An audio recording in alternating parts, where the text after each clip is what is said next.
For those of you that are currently taking a linear algebra course, or those of you that will be taking a linear algebra course, you're gonna run into something called a row reduced echelon form. And frankly, you're gonna be doing a lot of examples involved in it because it's used almost everywhere in it. The goal of this video is to be your one-stop shop to showcase to you what you can do with it, how do I go through these examples with it, and to give you some tips and tricks along the way to hopefully help you be consistent and always finding the row reduced echelon form for whatever question you're doing. So sit back, relax, and let's get started. So let's start with the basics. We need to start with what a row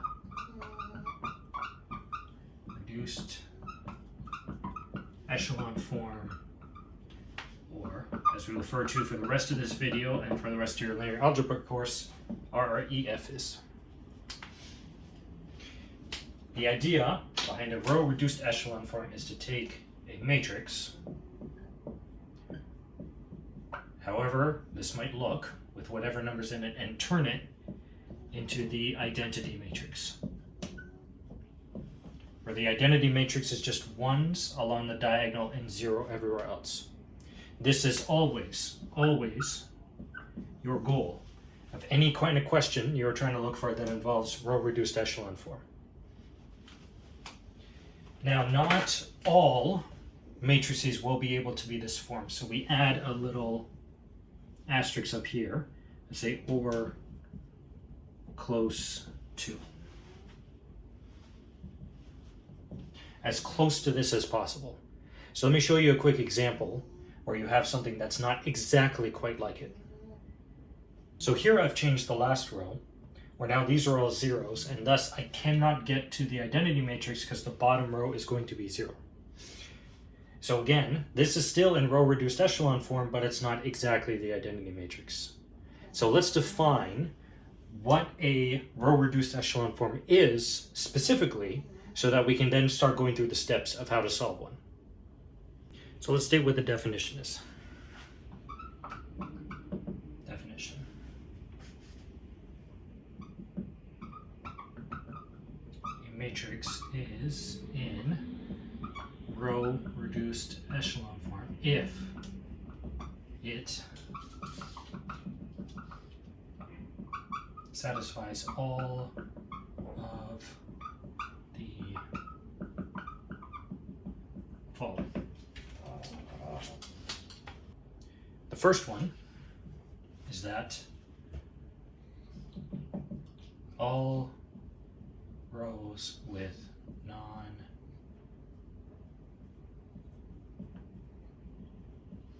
entries are above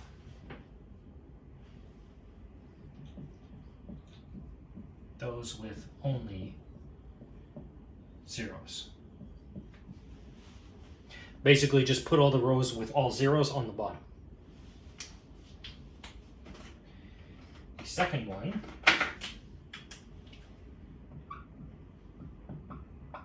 the first non-zero in a row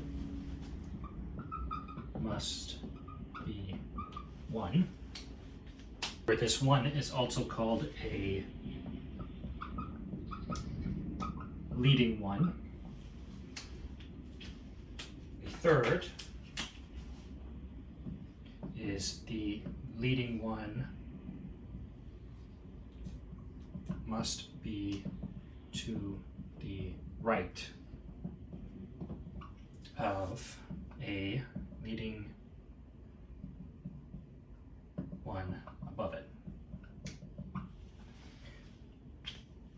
The idea of this one is just so that if I have two leading ones, for instance, the bottom one has to be to the right of it. So a proper row reduced needs to look like this. So the leading one here is over to the left. The next leading one is somewhere to the right, not in the same column.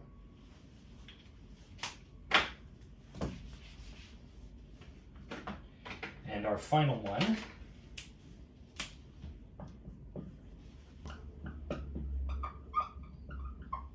a leading one is the only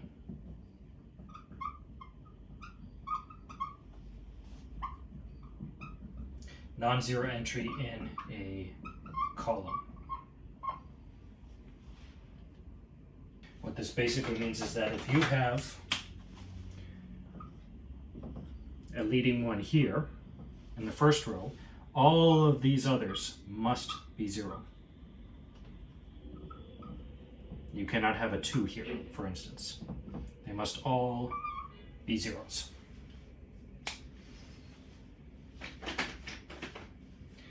So let's do an example showcasing where each one of these ends up failing.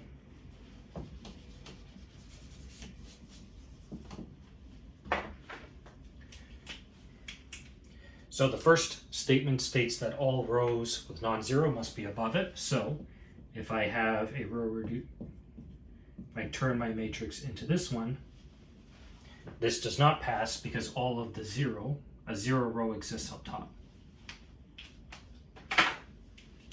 The first non-zero in a row must be a 1. So in a matrix that looks like this, is not because this one must be a 1.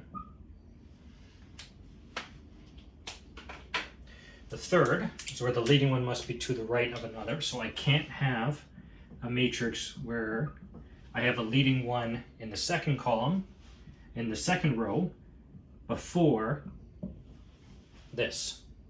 I would need to flip these in order to turn it properly into one. And finally, leading one must be the only one with columns. So for instance, if I had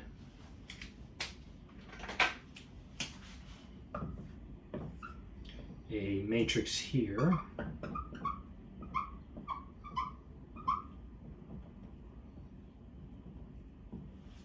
like this technically has a 0. This has another leading one in the same column as this one. So this is not row reduced. Every single matrix you come across has the ability to turn into a row reduced echelon form.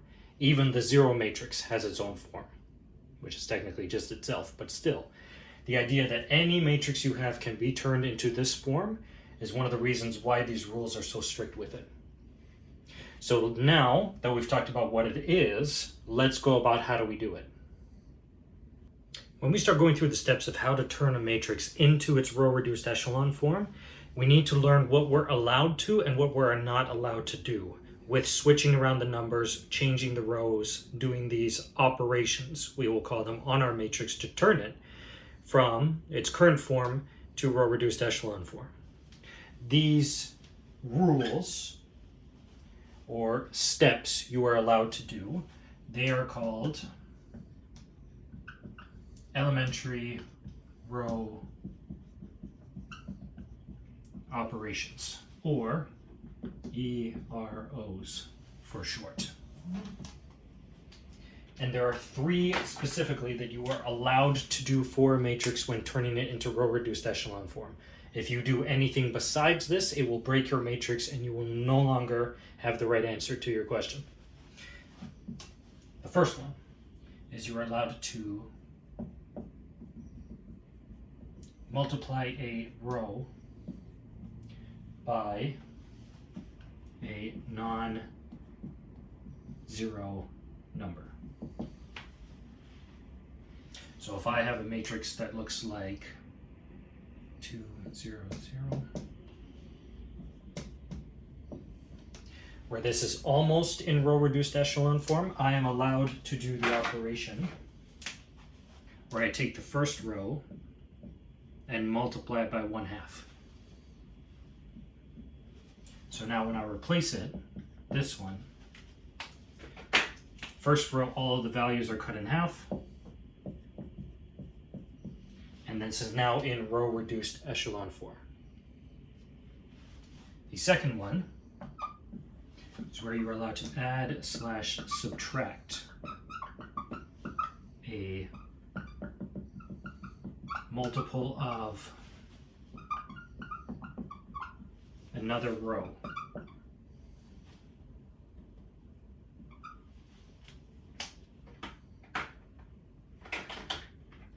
So if I have a matrix that looks like this,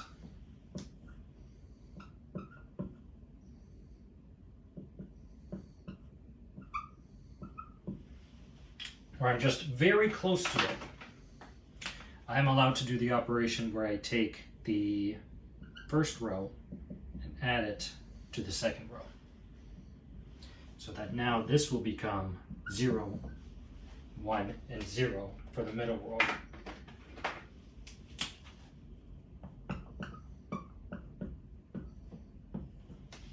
And now this is in row reduced echelon form.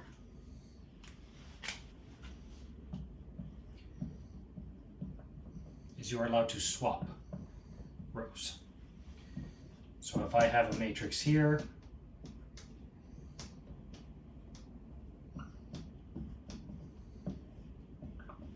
that is almost in row reduced echelon form, I'm allowed to swap row 2 and row 3. And now that one is in row reduced echelon form. So these are the 3 things you are allowed to do to change any matrix into its row reduced echelon form. So let's go through some examples. Before we do an example, we first need to test your ability to tell when a matrix is in row reduced echelon form.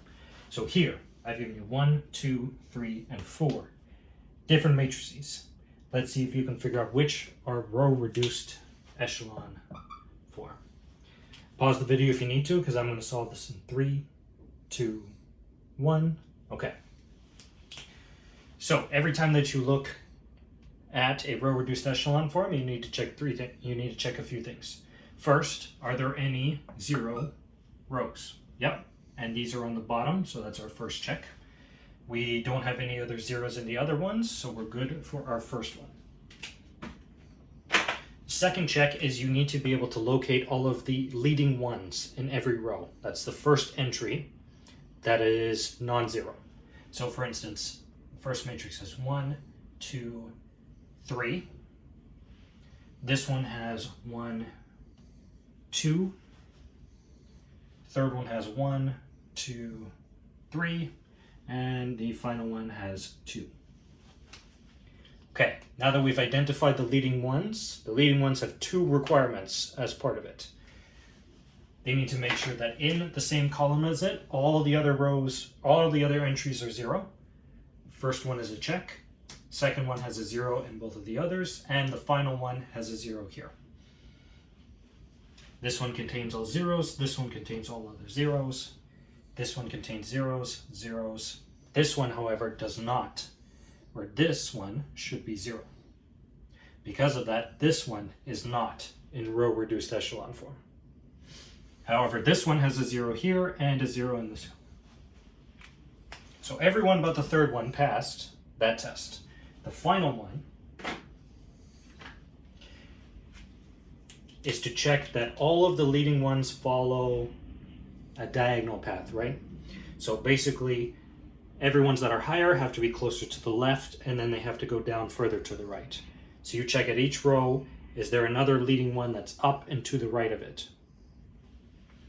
First one follows here. It is up and to the left, up and to the left. So this one passes all of our tests in its row reduced echelon form. This one follows up and to the left, so this is also 1. We already confirmed this is not row reduced echelon form.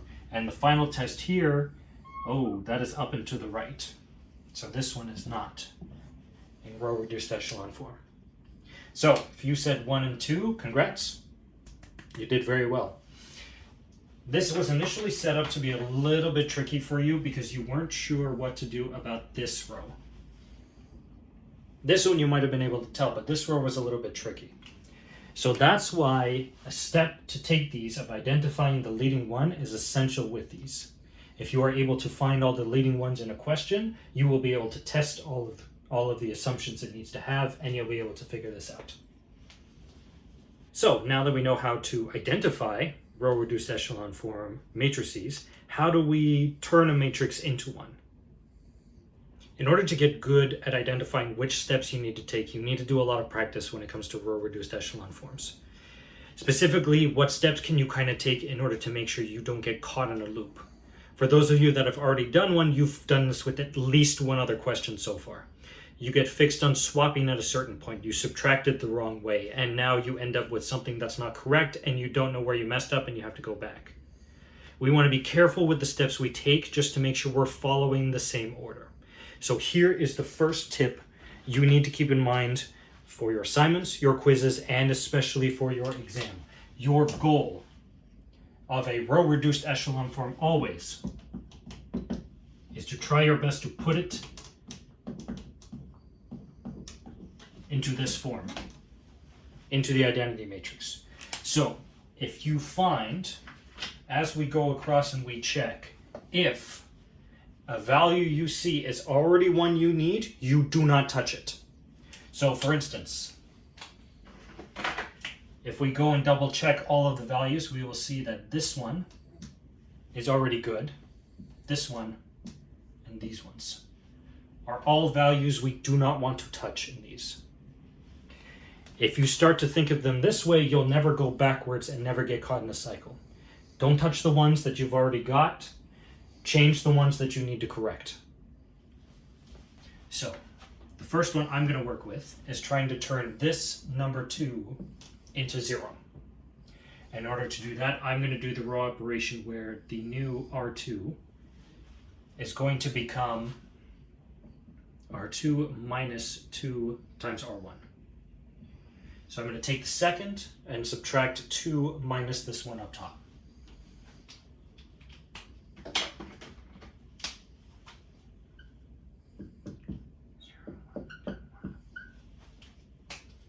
Now this row gets replaced with 2 minus 1 times 2, which is 0, 4 times 2 up here, which is 2, and 1 minus 2 times 0, which is 1. Great. Okay, so now I have successfully turned this one into a 0. Next, I'm going to try to turn this one into a 0. So let's do the next operation on this one. So I'm going to take row 3 and replace it with row 3 minus row 1.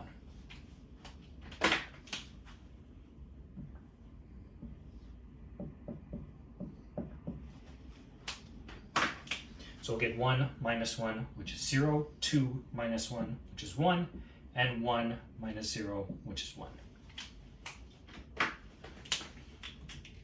Great, so our first column is complete. We've checked everything off, we are good to go. Now we go on to the second column and we start working through here. So there's a couple of things you can do for these. You can start with the 0 up top. You can try to turn this one into 1, or you can remove this. I tend to find that with a lot of these questions, it's best to get your leading one first, because then you can use that to turn the other ones into it. This is up to you completely in terms of which of these 3 you decide to focus on. My advice is, as you start working with these, work with the leading ones first. As you start to get a handle on it, as you start to gain your own intuition, your own ability to do them on your own faster, you can start experimenting with the zeros as well. So let's start with the leading one. I'm going to do the row operation. I'm going to take row 2 and replace it with 1/2 of itself.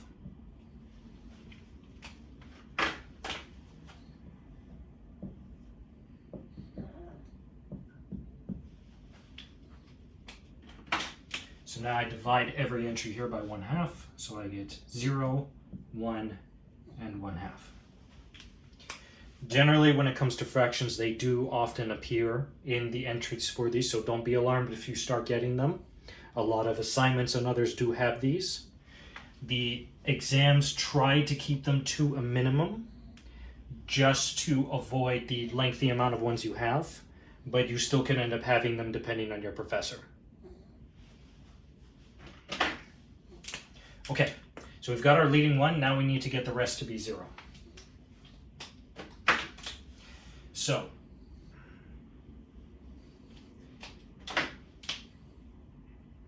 in the next one, I'm going to try to get the top one to be 0.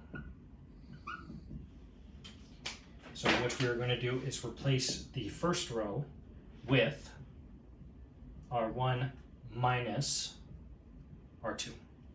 So I'll get 1 minus 0, which is 1, 1 minus 1, which is 0, and 0 minus 1/2, so minus 1/2.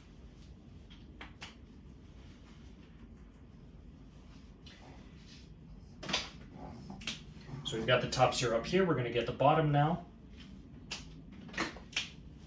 So what we're going to do is we're going to take the third row and replace it by doing 3 minus R2. Which is going to make our bottom one. Let's focus it first. 0 minus 1/2. 0, 1, 1/2. And our bottom row is going to be 0 minus 0, which is 0. 1 minus 1, which is 0. 1 minus 1/2, which is 1/2. And our second row is complete. Now the final thing we need to do is get the third row. So we've got a 1/2, 1/2, and minus 1/2 here. So ideally, what I can do for these is take the first row and replace it by R1 plus R3. I'm just going to maybe 1 plus 0 is 1, 0 plus 0 is 0, and minus 1/2 plus 1/2 is 0.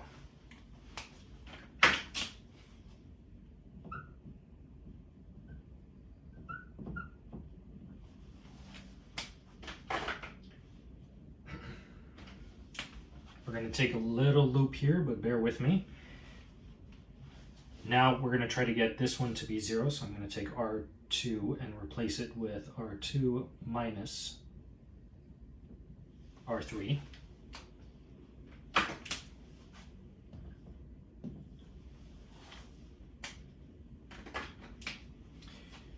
To get the bottom one will be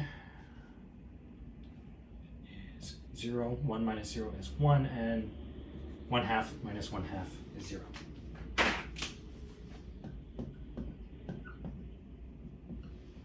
Okay, we are almost there. We just have one last piece remaining.